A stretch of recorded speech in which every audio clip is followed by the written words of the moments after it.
Okay, so we are on part 2 of our natural form era costume, and it is going to be the yellow waistcoat that I have drawn underneath this jacket here.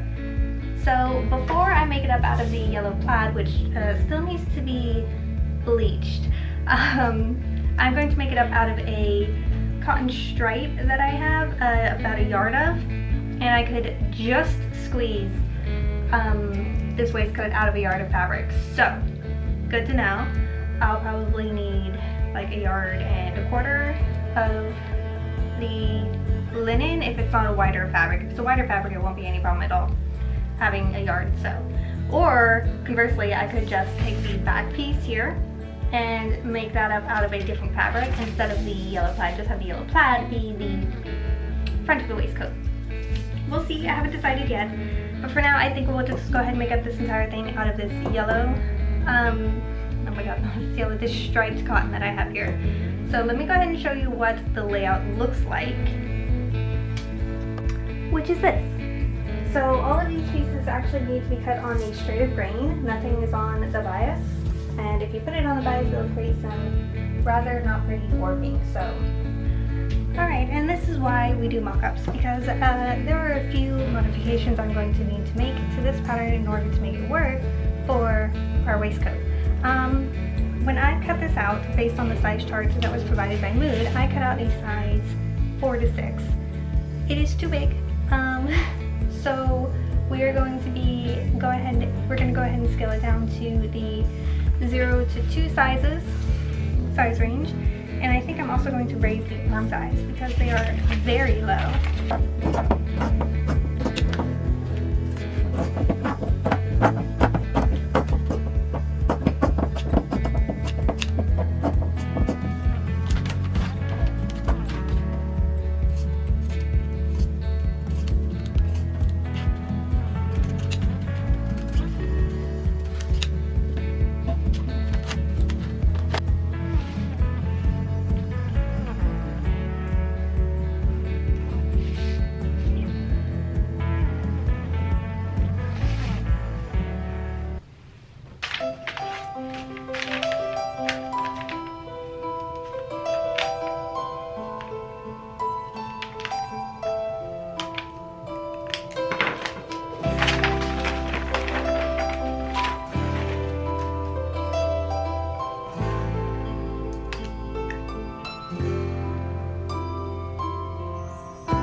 Noise you might hear in the background. Potter is watching westerns.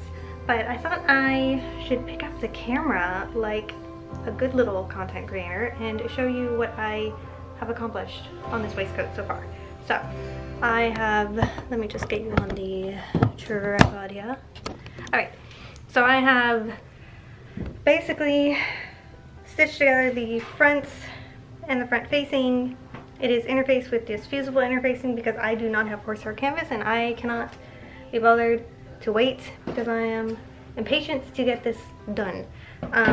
So I've stitched those two together, turned them right side out, clipped the corner and pressed them so we have nice sharp points, crisp angles, etc. I have also stitched together the darts and the back seam and pressed that as well on the plaid and on the muslin lining. So next I need to take our side front pieces, both in the muslin and in the plaid, and then stitch them to our lapels, basically. I did this for the construction of the other one and it worked out pretty well. So we're gonna do it on these two. And on the lapel piece,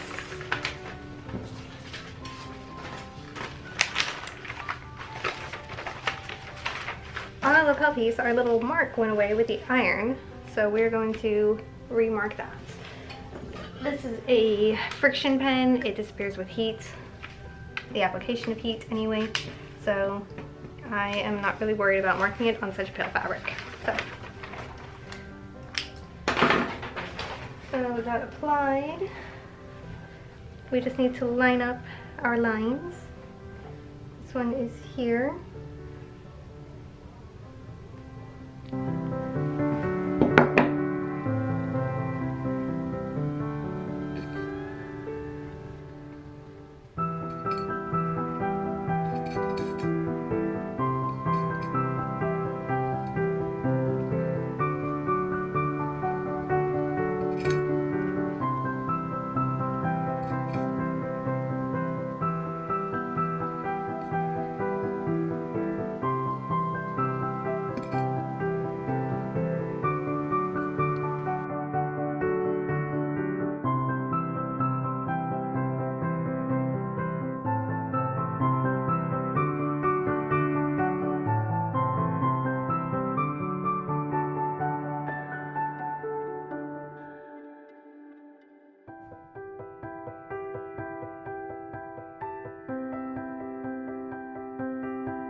Going to move the ironing board because it's in the way.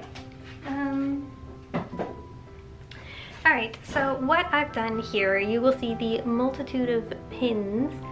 I didn't top stitch on this one. I did top stitch the mock-up because it wouldn't press very well because it's made up of polyester. But I did top stitch this one, and the reason being is because this linen keeps shifting away from the lining. So because I did not flatline these pieces, I assembled them separately so I could get a cleaner finish on the inside. I didn't want to have to seam finish, so it is sort of bag lined, my version of bag lining. And I also have the collar pinned into place on the inside, and I think I'll just go ahead and do that by hand because I don't want to finagle that under the machine. But I will top stitch around all the edges so the linen stops being so shifty, which is very annoying when you're trying to sew buttonholes. And then for the arm's eyes, I'm not sure how I'm going to finish those yet. I might just turn under and just slip stitch. And I think I'll do that for the bottom as well. once I get all of this top stitch down, I will turn this under and under, and then just slip stitch that to be finished as well, and I think that'll work just fine. So, almost done.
Okay, so I have cheated a bit and I have machine sewn in my buttonholes because I tried hand sewing these buttonholes and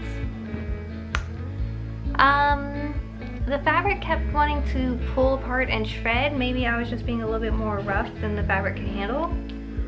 So I decided to just machine stitch them, and oddly enough it was gentler on the fabric, I guess, because it's not pulling near as much, or it's just really consistent in the way it grabs the fabric, whereas hand stitching wasn't. So the only modern machine method on this was, I'm afraid, the buttonholes, but is what it is. And then I've marked through those buttonholes where I want the button placement to be. And now I'm going to be stitching on these little buttons here. And I'm actually going to stitch them on their reverse side because it's a little bit of a prettier look. I don't like the way the front of it looks as much as I do the back. So we're going to be using these buttons and we're going to be stitching them onto our waistcoat at each little dark dot. And we're going to taper it like so for each button, because that is where I have lined up the buttonholes.